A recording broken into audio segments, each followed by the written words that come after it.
Hello students, આજે આપણે chapter 2 નો નવો ટોપિક આપણે સમજીશું. એસિડ અને બેઝમાં શું સમાનતા છે. લાસ્ટ સેશનમાં આપણે કયા ટોપિક જોઈ ગયા એનું થોડું રિવ્યુ કરી લઈએ.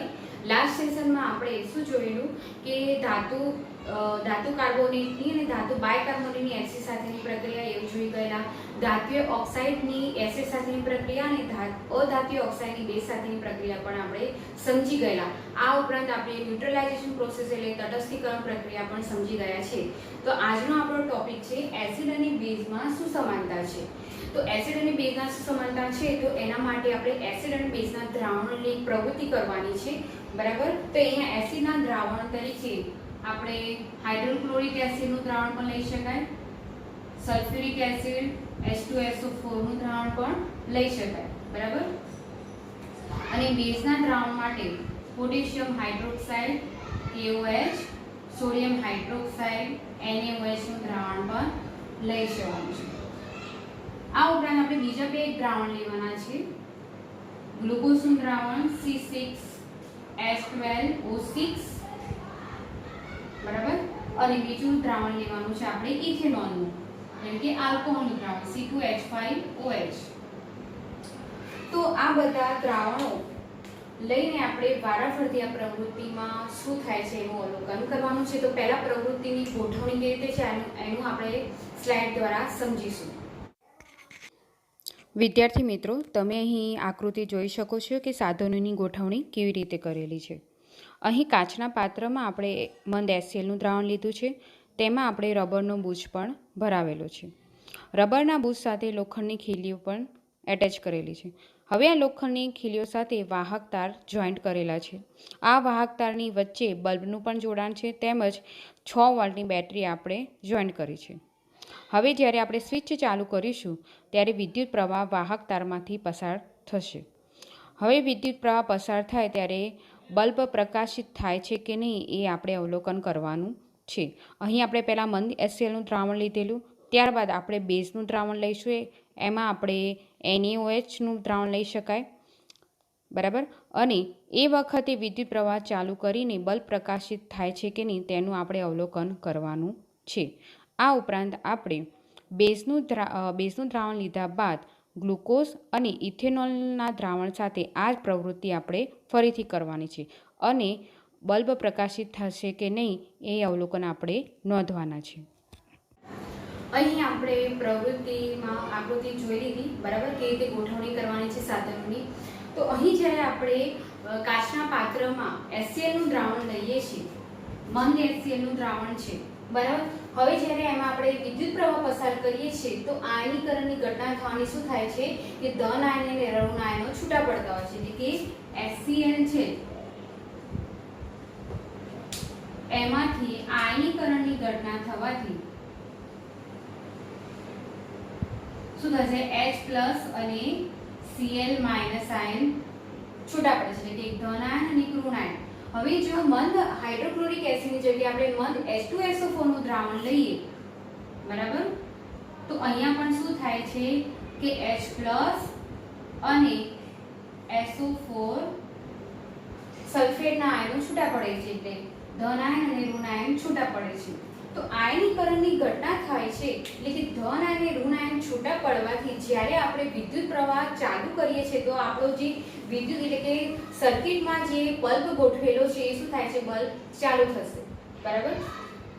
હવે બલ્બ ક્યારે ચાલુ થાય? જ્યારે તમારે વિદ્યુત પ્રવાહ પસાર કરો અને ધન આયન ઋણ આયન છૂટા પડે છે અને અહીંયા આયનીકરણની ઘટના થાય છે. એટલા માટે શું થાય છે કે વિદ્યુત પ્રવાહ સર્કિટ પૂર્ણ થાય છે, એટલા માટે બલ્બ ચાલુ થતો હોય છે. હવે આ એસિડના દ્રાવણો છે તો આયનીકરણની ઘટના થવાની તમને અહીંયા સમાનતા શું દેખાય છે કે દરેકમાં H+ આયનો છૂટા પડે છે, બરાબર. તો એવું પણ કહી શકાય બીજા શબ્દોમાં કે જે દ્રાવણો H+ આયનો ધરાવે એવા એ દ્રાવણો કયા છે? બધા એસિડિક દ્રાવણો છે, બરાબર. એટલે જે દ્રાવણો H+ આયનો ધરાવે છે એ બધા દ્રાવણો કેવા છે? એસિડિક દ્રાવણો છે. હવે અહીંયા એસિડની જગ્યાએ આપણે કાચના બીકરમાં જો બેઝનું દ્રાવણ લઈએ, ઉદાહરણ તરીકે આપણે સોડિયમ હાઇડ્રોક્સાઇડનું દ્રાવણ લઈએ અને વિદ્યુત પ્રવાહ પસાર કરીશું તો અહીંયા પણ શું થશે, આયનીકરણની ઘટના થવાથી ધન આયન અને ઋણ આયન છૂટા પડે છે, એટલે કે Na+ અને OH- આયન છૂટા પડે છે. અને શું થશે, અહીંયા પણ શું થશે, બેઝનું દ્રાવણ લઈશું ત્યારે પણ શું થશે, વિદ્યુત પ્રવાહ ચાલુ કરીશું, આયનીકરણ ઘટના થશે અને બલ્બ અહીંયા પણ પ્રકાશિત થતો હોય છે. NaOH ની જગ્યાએ આપણે બીજું KOH પોટેશિયમ હાઇડ્રોક્સાઇડનું દ્રાવણ લઈશું અને વિદ્યુત પ્રવાહ પસાર કરીશું, આયનીકરણની ઘટના થવાની શું થશે, આયનો છૂટા પડશે તો અહીંયા K+ અને OH- આયનો છૂટા પડે છે. તો બેઝના દ્રાવણમાં તમને શું સમાનતા જોવા મળે છે, કોઈ પણ બેઝનું દ્રાવણ હશે તો આયનીકરણની ઘટના થવાથી અહીંયા શું થાય, OH- આયન છૂટા પડે છે. તો બીજા શબ્દોમાં એમ પણ કહી શકાય કે જે દ્રાવણો OH- આયનો ધરાવે છે એ કયા દ્રાવણો છે, બધા બેઝ દ્રાવણો છે એવું કહી શકાય. બરાબર. એટલે કે એસિડ અને બેઝમાં શું સમાનતા થાય છે કે આયનીકરણની ઘટના થવાની એસિડમાં H+ આયનો છૂટા પડે છે, જ્યારે બેઝમાં આયનીકરણની ઘટના થવાથી શું થાય છે, OH- આયનો છૂટા પડે છે. હવે એસિડ અને બેઝ, અહીંયા બેઝના દ્રાવણો લઈ લીધા, આપણે એસિડના પણ લઈ લીધા, પણ અહીં આપણે કાચના બીકરમાં આપણે ગ્લુકોઝનું દ્રાવણ લઈશું C6H12O6. બરાબર. તો અહીં જ્યારે વિદ્યુત પ્રવાહ પસાર કરીશું તો અહીંયા શું થશે, આયનીકરણ ઘટના થતી નથી, એટલે કે આયનો છૂટા પડતા નથી. તો એના લીધે શું થશે કે બલ્બ પ્રકાશિત અહીંયા થતો નથી. બલ્બ પ્રકાશિત ક્યારે થાય, જ્યારે આયનો છૂટા પડે. હવે અહીંયા બલ્બ પ્રકાશિત થતો નથી એટલા માટે શું થાય છે, એવું કહી શકાય કે અહીંયા આયનીકરણની ઘટના થતી નથી, એટલા માટે બલ્બ પ્રકાશિત થતો નથી. તો ગ્લુકોઝનું દ્રાવણ લઈશું તો પણ આવી જ ઘટના થશે, બલ્બ પ્રકાશિત થતો નથી. હવે ઇથેનોલનું દ્રાવણ લઈએ C2H5OH, એનું દ્રાવણ લઈને આ પ્રવૃત્તિ, સેમ પ્રવૃત્તિ આપણે કન્ટિન્યુ કરીશું. તો અહીંયા પણ શું થશે કે વિદ્યુત પ્રવાહ પસાર કરીશું છતાં પણ અહીંયા શું થાય છે, બલ્બ પ્રકાશિત થતો નથી. એટલા માટે અહીંયા શું થાય છે, અહીંયા પણ આયનીકરણની ઘટના થતી નથી. તો અહીંયા પણ આયનીકરણની ઘટના થતી નથી એટલે બલ્બ પ્રકાશિત થતો નથી. બરાબર. તો એટલા માટે અહીંયા વિદ્યુત પ્રવાહ જ્યારે આપણે બલ્બ વચ્ચે મૂકીએ એટલે જે આયનો છૂટા પડવા જોઈએ એ અહીંયા થતા નથી, એટલા માટે શું થશે, બલ્બ આપણો પ્રકાશિત થતો નથી. તો એસિડમાં H+ આયનો ધરાવે છે એ આપણે સમજી ગયા, અને બેઝ OH- આયનો ધરાવે છે. બરાબર. હવે આપણે નેક્સ્ટ ટોપિક જોઈ લઈશું. વિદ્યાર્થી મિત્રો, અહીં આકૃતિમાં દર્શાવ્યા પ્રમાણે આપણે કસનળીમાં 1 ગ્રામ જેટલું સોડિયમ ક્લોરાઇડ લેવાનું છે. બરાબર. અને તેમાં સાંદ્ર H2SO4નું દ્રાવણ ડ્રોપર દ્વારા એડ કરીશું. બરાબર. તો થોડી વાર પછી શું થશે કે એમાંથી વાયુના ધુમાડા ઉત્પન્ન થશે. હવે આ વાયુના જ્યારે ધુમાડા ઉત્પન્ન થાય તો આ કસનળીમાં આપણે રબરનો બૂચ લગાવીશું અને તેમાં આપણે વિમોચન નળી પણ ભરાવીશું. હવે ઉત્પન્ન થતા વાયુની પ્રક્રિયા આપણે લિટમસ પેપર સાથે કરવાની છે. અહીં આપણે ભીનું ભૂરું લિટમસ પેપર પણ લઈશું અને સૂકું ભૂરું લિટમસ પેપર પણ લઈશું. અને કઈ પરિસ્થિતિમાં લિટમસ પેપરનો રંગ બદલાય છે તેનું આપણે અવલોકન નોંધવાનું છે. અહીં જ્યારે HCl વાયુ ઉત્પન્ન થતો હોય છે, એટલે કે હાઇડ્રોક્લોરિક વાયુ ઉત્પન્ન થાય છે, ત્યારે ઘણી વખત ચોમાસાની સિઝનમાં વાતાવરણમાં ભેજ હોવાથી લિટમસ પેપરનો રંગ બદલાઈ જતો હોય છે. એટલા માટે જ્યારે ભેજવાળું વાતાવરણ હોય તો આ વાયુને કેલ્શિયમ ક્લોરાઇડ ધરાવતી રક્ષક નળીમાંથી પસાર કરવામાં આવે છે, જેથી જે ભેજનું પ્રમાણ હોય એ એમાં શોષાઈ જાય છે અને ફક્ત હાઇડ્રોક્લોરિક વાયુ કસનળીની બહાર નીકળે છે. ઓકે. અને હવે આપણે લિટમસ પેપરમાં કઈ પરિસ્થિતિમાં લિટમસ પેપરનો રંગ બદલાય છે તેનું અવલોકન નોંધીએ. વિદ્યાર્થી મિત્રો, તમે અહીં આકૃતિમાં જોયું કે આપણે સાધનોની ગોઠવણી કેવી રીતે કરીએ છીએ. કસનળીમાં આપણે શું લીધેલું છે, એસિડનું દ્રાવણ લીધેલું છે. બરાબર ને. અને એમાં પાછું સોડિયમ ક્લોરાઇડ પણ એડ કરેલું છે. તો અહીં જ્યારે જે કસનળીમાંથી જે વાયુ ઉત્પન્ન થાય છે,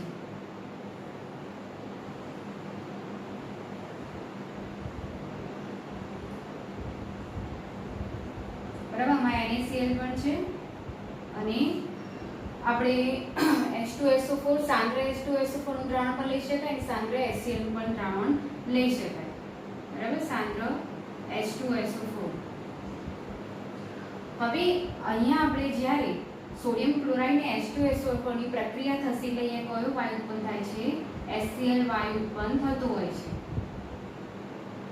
બરાબર, તો અહીં આ વાયુ શું નીકળશે? વિમોચન નળી દ્વારા બહાર નીકળશે.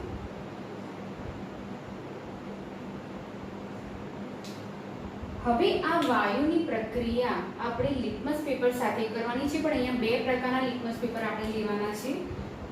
ભૂરું લિટમસ પેપર તો ખરું જ, ભૂરા લિટમસ પેપર સાથે પ્રક્રિયા કરવાની છે આપણે. બરાબર, પણ એમાં એક કેવું હશે? ડ્રાય હશે, સૂકું. અને બીજું એક પેપર લઈશું જે ભીનું હશે, પાણીમાં ભીનું કરેલું હશે. તો હવે જ્યારે સૂકા ભૂરા લિટમસ પેપરને આપણે અહીંયા નળીમાંથી જે વાયુ નીકળે છે, પણ કયો? HCl વાયુ નીકળે છે. બરાબર, તો અહીં HCl વાયુની પ્રક્રિયા સૂકા જે લિટમસ પેપર સાથે થશે. બરાબર, તો અહીં કોઈ રંગ પરિવર્તન થશે નહીં, એટલે કોઈ એક્શન દર્શાવશે નહીં, કોઈ પ્રક્રિયા થતી નથી. પરંતુ આપણે જો ભીનું લિટમસ પેપર, ભૂરું લિટમસ પેપર અહીંયા આપણે ધરીશું અને વાયુ અહીંયા અડશે તો શું થશે કે ભૂરું લિટમસ પેપરને લાલ કલરનું બનાવી દે છે. બરાબર, ભૂરા લિટમસને જે લાલ બનાવે કયું છે? એસિડ કહી શકાય. આપણે આગળ સમજી જ ગયા છે કે ભૂરા લિટમસ પેપર લાલ બનાવે એસિડ દ્રાવણ હોઈ શકે. તો અહીંયા HCl વાયુ છે, એસિડિક વાયુ કહી શકાય. બરાબર, HCl વાયુ તો અહીંયા ભીના ભૂરા લિટમસ પેપરને શું કરે છે? લાલ બનાવે છે. તો પણ અહીંયા આવું કેમ થયું? કારણ કે સૂકું આપણે લીધું તો અહીંયા કોઈ રંગ પરિવર્તન થતો નથી. જ્યારે ભીનું લઈએ છીએ એટલે કે પાણીમાં ભીનું કરી લઈએ છીએ તો એનો કલર લાલ થતો હોય છે. તો એટલા માટે આપણે એમ પણ કહી શકાય. બરાબર, જ્યારે HCl વાયુ એની જ્યારે પાણી સાથે પ્રક્રિયા થાય છે, પાણી એટલે આપણે જે લિટમસ પેપરને પાણીમાં પલાળેલું છે, તો પાણી સાથે પ્રક્રિયા થાય છે ત્યારે જ H+ અને Cl- આયનો છૂટા પડે છે. હવે આ જ વાયુ છે, પેપર પણ એક છે, પણ કેવું છે? સૂકું છે. ત્યારે શું થશે? અહીંયા પાણીની શું છે? ગેરહાજરી છે. પાણીની ગેરહાજરી છે એના કારણે શું થાય છે કે અહીંયા H+ આયનો છૂટા પડતા નથી.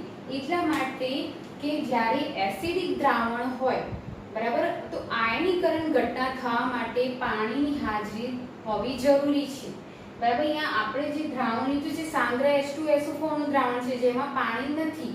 બરાબર, તો અહીંયાથી જે વાયુ ઉત્પન્ન થાય છે HCl વાળું, એમાં હાઇડ્રોજન આયનો તો છે, પણ હાઇડ્રોજન આયનોને છૂટા પાડવા માટે શેની હાજરી જરૂરી છે? ભાઈ, પાણીની હાજરી જરૂરી છે.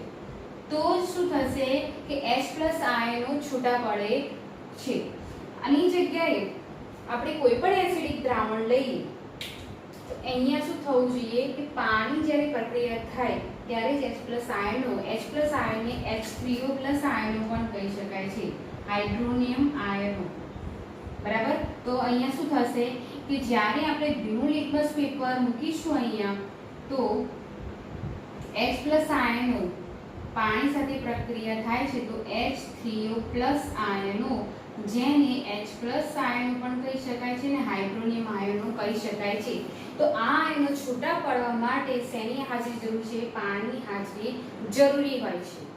ઓકે, તો હવે અહીંયા આપણે એસિડનું દ્રાવણ લીધેલું એની જગ્યાએ આપણે NaOH નું સોડિયમ હાઇડ્રોક્સાઇડનું દ્રાવણ લઈએ ત્યારે પણ જો લિટમસ પેપર સાથે પ્રક્રિયા કરીશું એટલે કે પાણી સાથે જ્યારે પ્રક્રિયા થાય ત્યારે શું થાય છે? Na+ અને OH- આયનો છૂટા પડતા હોય છે. બરાબર, એવી રીતે KOH સોડિયમ હાઇડ્રોક્સાઇડનું દ્રાવણ લઈએ તો K+ અને OH- આયનો છૂટા પડે છે. એટલે કે બેઝના દ્રાવણમાં પણ OH- આયનો છૂટા પાડવા માટે પાણીની આવશ્યકતા હોય છે, ત્યારે જ OH- આયનો છૂટા પડી શકતા હોય છે. બરાબર, એટલે કે જે પાણીમાં દ્રાવ્ય હોય બેઝ એને આલ્કલી પણ કહેવાતું હોય છે. આલ્કલી સ્વાદે કેવો હોય છે? તુરા હોય છે અને ચીકણા પણ હોય છે, પણ બધા જ બેઝ પાણીમાં દ્રાવ્ય હોય એ જરૂરી નથી. પણ જે પાણીમાં દ્રાવ્ય છે બેઝ એને શું કહેવાય છે? આલ્કલી કહી શકાય. શું કહી શકાય? આલ્કલી. ઓકે, એટલા માટે આયનીકરણ પ્રક્રિયા થવા માટે એટલે કે એસિડ દ્રાવણોમાં જે આયનીકરણ પ્રક્રિયા થાય H+ આયનો છૂટા પાડવા માટે આપણે શેની આવશ્યકતા છે? પાણીનું. જ્યારે આપણે આગળની પ્રવૃત્તિમાં પણ જોઈ ગયા, એમાં આપણે સાંદ્ર HCl નું દ્રાવણ નતું લીધું, પણ કેવું લીધેલું? મંદ દ્રાવણ લીધેલું. મંદ HCl નું દ્રાવણ એટલે કે જેમાં એસિડનું પ્રમાણ તો છે પણ સાથે સાથે પાણીનું પણ પ્રમાણ હોય છે, એટલા માટે આપણે એને મંદ કહીએ છીએ. મંદન પ્રક્રિયા શું છે આપણે આગળ જોઈશું. બરાબર.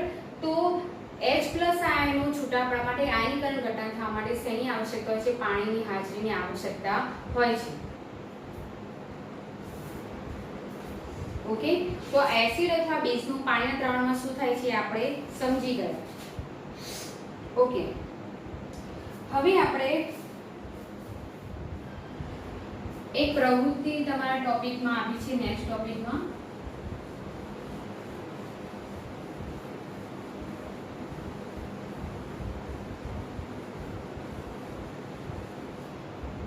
એસિડ અને પાણીની પ્રક્રિયા છે.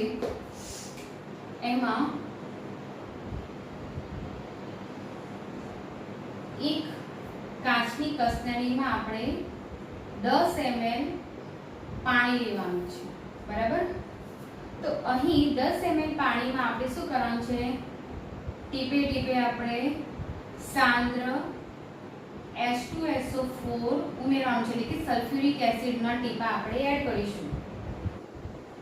અને થોડા સમય પછી તમારે કાચની કસનળીમાં નીચે સ્પર્શ કરશો તો તમને શું લાગશે કે કાચની કસનળી તમને ગરમ લાગે છે.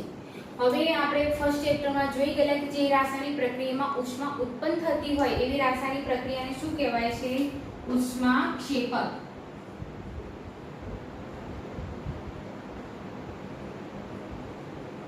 એટલે કે જે રાસાયણિક પ્રક્રિયામાં ઉષ્મા ઉત્પન્ન થાય છે. તો અહીં આપણે પાણીમાં સાંદ્ર H2SO4 ઉમેરીશું તો શું થશે? ઉષ્મા ઉત્પન્ન થાય છે એટલે કાચનું પાત્ર કેવું લાગે છે? ગરમ લાગે છે. તો આ પ્રક્રિયા ઉષ્માક્ષેપક પ્રક્રિયા છે. હવે જ્યારે પણ આપણે એસિડમાં એટલે કે જ્યારે કોઈ પણ મંદ દ્રાવણમાં બનાવીએ, એટલે મંદ એટલે કે અહીંયા આપણે શું કર્યું કે પાણીમાં આપણે સાંદ્ર H2SO4 નાખ્યું, એના લીધે શું થશે કે અહીં સાંદ્ર H2SO4 માં H+ આયનોની શું થાય છે? સાંદ્રતા ઘટે છે, એટલે કે મંદ થાય છે. પાણી ઉમેર્યું એટલે ડાયરેક્ટ થયું H2SO4 એટલે H+ અથવા H3O+ આયન પણ કહી શકાય. બરાબર. હાઇડ્રોનિયમ આયનની સાંદ્રતામાં શું થાય છે? ઘટાડો થાય છે. એટલા માટે દ્રાવણ કેવું થાય છે? મંદ બને છે. તો આ પ્રક્રિયાને કઈ પ્રક્રિયા કહી શકાય? મંદન પ્રક્રિયા કહી શકાય. અને જે દ્રાવણ બન્યું મંદ દ્રાવણ એને ડાયલ્યુટર, ઇંગ્લિશમાં ડાયલ્યુટેડ શબ્દ પણ વપરાય છે, ડાયલ્યુટર સોલ્યુશન. બરાબર. અહીંયા આપણે પાણીમાં એસિડ એડ કર્યું એટલે શું થશે કે H3O+ ની આયનની સાંદ્રતા છે એસિડમાં એ શું થાય? ઘટાડો થતો હોય છે અને જે દ્રાવણ બને છે એને મંદ દ્રાવણ કહે છે ને આ પ્રક્રિયાને મંદન પ્રક્રિયા પણ કહે છે. બરાબર. તો અહીં એસિડની જગ્યાએ ધારો કે આપણે બેઝનું દ્રાવણ લઈએ, સાંદ્ર NaOH, સોડિયમ હાઇડ્રોક્સાઇડની જે ગોળીઓ આવે છે NaOH. બરાબર. એ આપણે શું કરવાનું કે સાંદ્ર NaOH નો જે ગોળી અથવા પાવડર ફોર્મમાં હોય એને આપણે શું કરવાનું? પાણીમાં ટેસ્ટ ટ્યુબમાં જે પાણી લીધું છે એમાં આપણે ધીરે ધીરે પાવડર એડ કરતા જઈશું અને શું થશે કે અહીંયા કાચના સળિયે આપણે હલાવતા રહીશું તો અહીં પણ એક પ્રક્રિયા થઈ જાય. સાંદ્ર H2SO4 ની જગ્યાએ NaOH લઈશું તો પણ શું થશે? કાચની કસનળી થોડા સમય પછી ગરમ થઈ જાય છે. બરાબર. એટલે કે બેઝની પાણી સાથે સાંદ્ર બેઝની પાણી સાથેની પ્રક્રિયા થાય ત્યારે પણ શું થાય છે? ઉષ્માક્ષેપક પ્રક્રિયા થતી હોય છે. અહીં પણ શું થાય છે? ઉષ્મા ઉત્પન્ન થાય છે. બરાબર. તો જ્યારે બેઝમાં જ્યારે પાણીમાં આપણે ઓગાળીએ છીએ ત્યારે OH- આયનોની સાંદ્રતામાં ઘટાડો થાય છે. આપણે ખબર છે OH- આયનો OH- આયનો જે ધરાવે દ્રાવણ અને બેઝ કહે છે. પણ અહીંયા પાણી આપણે એડ કરીશું બેઝમાં એટલે શું થશે OH માઇનસ આયનની સાંદ્રતામાં ઘટાડો થાય છે, એટલા માટે આ દ્રાવણ કેવું બને છે, મંદ બને છે અને આ પ્રક્રિયાને પણ મંથન પ્રક્રિયા કહે છે. તમારે એક્ઝામમાં ક્વેશ્ચન પૂછાય કે મંથન પ્રક્રિયા એટલે શું, તમારે આ સમજાવવું પડે. બરાબર, મંથન પ્રક્રિયામાં શું થાય છે, મેઇન શું થાય છે ભાઈ H+ આયનની સાંદ્રતામાં ઘટાડો થાય છે જો એસિડ દ્રાવણ હોય, અને બેઝ દ્રાવણ હોય તો OH માઇનસની આયનની સાંદ્રતામાં ઘટાડો થતો હોય છે. હવે તમારે મંથન પ્રક્રિયા સમજી ગયા, પણ એક તમારે મહત્વની બાબત સમજવાની છે કે જ્યારે પણ આપણે કોઈ સાંદ્ર એસિડ લઈએ કે સાંદ્ર બેઝ લઈએ, હંમેશા પાણીમાં આપણે એસિડ કે બેઝ એડ કરીશું, નહીં કે આપણે એસિડ કે બેઝમાં આપણે પાણી એડ કરીશું. આપણે રિવર્સ પ્રક્રિયા નથી કરવાની. તમને એમ થશે કે ભાઈ એસિડમાં પાણી ઉમેર્યું કે પાણીમાં એસિડ ઉમેર્યું, પણ સેમ પ્રક્રિયા થશે એવું નહીં થાય. અહીંયા તમારે જો કસનળીમાં તમે ડાયરેક્ટ એસિડ લઈ લેશો, બરાબર, સાંદ્ર H2SO4 લીધું અને પાણી એડ કર્યું, આવી પ્રક્રિયા કરશો તો તમને ખબર જ છે કે એસિડ અને પાણીની પ્રક્રિયા થાય એટલે ઉષ્માક્ષેપક પ્રક્રિયા છે. તો અહીંયા સાંદ્ર એસિડનું પ્રમાણ વધારે છે અને પાણી તમે ધીમે ધીમે એડ કરો છો તો શું થશે, થોડા સમય પછી ઉભરા આવી વાયુના પરપોટા ઉત્પન્ન થશે. બરાબર, અને આ દ્રાવણ ઉષ્માક્ષેપક હોવાથી તમને શું થાય છે, તમારી ચામડી ઉપર જો આ દ્રાવણ લાગી જાય તો ચામડીને શું થાય છે, દજાડી પણ શકે છે અને તમને શારીરિક ઈજા પણ પહોંચી શકે છે. અને ઉષ્માક્ષેપક પ્રક્રિયા હોવાથી ઘણી વખત એકદમ ઉષ્મા ઉત્પન્ન થતી હોવાથી કાચું પાત્ર તૂટી પણ શકે છે. બરાબર, અને અકસ્માત થવાનો ભય રહે છે. એટલા માટે હંમેશા શું કરવું પડે કે પાણી લઈને એમાં એસિડ આપણે ધીમે ધીમે એડ કરવાનું. જ્યારે બી તમારે કોઈ ડાયલ્યુટેડ સોલ્યુશન બનાવવું હોય, ડાયલ્યુટેડ કે મંદ દ્રાવણ બનાવવું હોય તો હંમેશા પાણી લઈને એમાં આપણે શું કરવું પડે, એસિડ લેવું પડે. એવી જ રીતે તમારે બેઝનું દ્રાવણ બનાવવું હોય, આપણે મંદ બેઝનું દ્રાવણ બનાવવાનું હોય ત્યારે શું કરવાનું કે પાણી લઈને બેઝ એડ કરવાનો ધીમે ધીમે. તો કારણ કે આ ઉષ્માક્ષેપક પ્રક્રિયા હોવાથી શું થાય છે, તમારા જો અચાનક ઉભરા સાથે બહાર આવી જાય તો તમારી ચામડીની દજાડી શરીરને નુકસાન પણ પહોંચાડી શકે છે. આ ક્વેશ્ચન તમને પૂછાયેલું છે સ્વાધ્યાયમાં. બરાબર, તો ખ્યાલ આવી ગયો કે મંથન પ્રક્રિયા કોને કહે છે અને શા માટે આપણે પાણીમાં એસિડ કે બેઝ ઉમેરતા હોય છે. એનાથી રિવર્સ પ્રક્રિયા નથી કરવાની કે એસિડમાં પાણી એડ નથી કરવાનું. તો આપણે જે સમજી ગયા ટોપિક એને અનુલક્ષીને થોડા પ્રશ્નો તમારા ઇન્ડેક્સમાં આપ્યા છે, આપણે સોલ્વ કરી લઈએ. ઓકે, પહેલો પ્રશ્ન છે કે શા માટે HCl, HNO3 એટલે કે નાઇટ્રિક એસિડ વગેરે જલીય દ્રાવણોમાં એસિડિક લક્ષણો ધરાવે છે, જ્યારે આલ્કોહોલ અને ગ્લુકોઝ જેવા સંયોજનના દ્રાવણો એસિડિક લક્ષણો ધરાવતા નથી. તો એસિડિક લક્ષણો શેમાં આપણે કહી શકાય, જે દ્રાવણો H+ આયન મુક્ત કરી શકે. બરાબર ને, જે દ્રાવણો H+ આયનો ધરાવતા હોય એવા દ્રાવણો કેવા છે, એસિડિક લક્ષણો ધરાવે છે. આપણે પ્રવૃત્તિ જોઈ ગયા કે જ્યારે HCl માં આપણે શું કરીએ, વિદ્યુત પ્રવાહ પસાર કરીએ છીએ, આયનીકરણની ઘટના થાય છે અને HCl માંથી H+ અને Cl- આયન છૂટા પડે છે. એવી જ રીતે જો નાઇટ્રિક એસિડ હોય એટલે કે HNO3 હોય તો શું થાય છે, H+ અને NO3- આયનો છૂટા પડે છે. HCl માં શું થાય છે, H+ અને Cl- આયનો છૂટા પડે છે. જ્યારે HNO3 નાઇટ્રિક એસિડમાં શું થાય છે, H+ અને NO3- આયનો છૂટા પડે છે.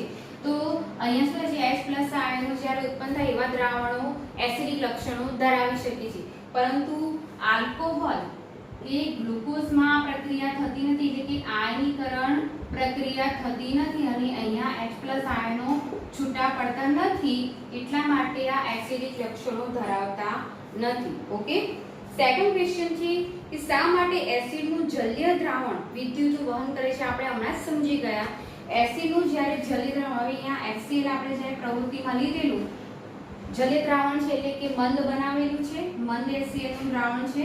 બરાબર, તો અહીં વિદ્યુતનું વહન કરીએ ત્યારે શું થાય છે, સેમ આવશે કે હાઇડ્રોનિયમ આયનો છૂટા પડે છે, એટલે કે H+ આયનો છૂટા પડે છે. બરાબર, એટલા માટે શું થાય છે કે વિદ્યુતનું વહન તે કરી શકે છે. અને જો ઇથેનોલનું દ્રાવણ લીધું હોય તો અહીંયા આયનીકરણની ઘટના થતી નથી, એટલે કે ધન આયન અને ઋણ આયનો છૂટા પડતા નથી. એટલા માટે આવા દ્રાવણો શું કરે છે, વિદ્યુતનું વહન કરી શકતા નથી, જ્યારે HCl નું જે જલીય દ્રાવણ વિદ્યુતનું વહન કરી શકે છે. ઓકે, થર્ડ ક્વેશ્ચન છે કે શા માટે શુષ્ક HCl વાયુ શુષ્ક લિટમસ પેપર એટલે સૂકા લિટમસ પેપરનો રંગ બદલતો નથી? સંકળાયેલો એક જ એક તો આપણે જવાબ આવશે, એમાં પણ થોડું અલગ અલગ એનો આન્સર હશે કે શુષ્ક HCl છે જે આપણે હાઇડ્રોક્લોરિક એસિડ વાયુ ઉત્પન્ન થયો, સૂકા લિટમસ પેપર સાથે પ્રક્રિયા આપતું નથી, કારણ કે સૂકા લિટમસ પેપરમાં શું થાય, પાણીની અહીંયા ગેરહાજરી હોવાથી શું થાય છે કે હાઇડ્રોનિયમ આયનો એટલે કે H+ આયનો છૂટા પડતા નથી. એટલા માટે શું થાય છે, લિટમસ પેપરનો રંગ બદલાઈ શકાતો નથી. બરાબર. જ્યારે ભીનું લિટમસ પેપર આપણે લઈશું તો એ શું કરશે કે એનો રંગ બદલી શકે છે. ઓકે, ક્વેશ્ચન 4 કે એસિડને મંદ કરતી વખતે શા માટે એસિડને પાણીમાં ઉમેરવામાં આવે છે પરંતુ પાણીને એસિડમાં ઉમેરવામાં આવતું નથી? હમણાં જ આપણે જોઈ ગયા ઉષ્માક્ષેપક પ્રક્રિયા છે. જો તમે એસિડમાં પાણી ઉમેરો તો વધુ શું થાય છે, ઉપરાંત સાથે બહાર આવે છે દ્રાવણ અને તમારે શારીરિક નુકસાન પહોંચી શકે છે અને કાચું પાતળ તૂટી શકે છે. એટલા માટે એસિડમાં પાણી નથી ઉમેરવામાં આવતો પરંતુ પાણીમાં એસિડ ઉમેરવામાં આવે છે. નેક્સ્ટ ક્વેશ્ચન છે કે જ્યારે એસિડના દ્રાવણને મંદ કરવામાં આવે ત્યારે હાઇડ્રોનિયમ આયનની સાંદ્રતાને કેવી રીતે અસર થાય છે? ઓકે, આપણે એસિડનું દ્રાવણ લઈ લઈએ, કોઈ પણ એસિડનું દ્રાવણ લઈ લઈએ અને મંદ કરવાનું છે, ધેટ મીન્સ કે એમાં પાણી ઉમેર્યું છે. બરાબર. તો અહીંયા પાણી ઉમેરીશું એટલે શું થશે કે H+ આયનો એટલે કે હાઇડ્રોનિયમ આયનની સાંદ્રતામાં શું થાય છે, ઘટાડો થતો હોય છે. બરાબર. તો આ જે 5 ક્વેશ્ચનો છે તમારે હોમવર્કમાં લખવાના છે. આજના વિડીયો માટે આટલું જ. ફરી નેક્સ્ટ સેશનમાં મળીશું. બાય. Thank you.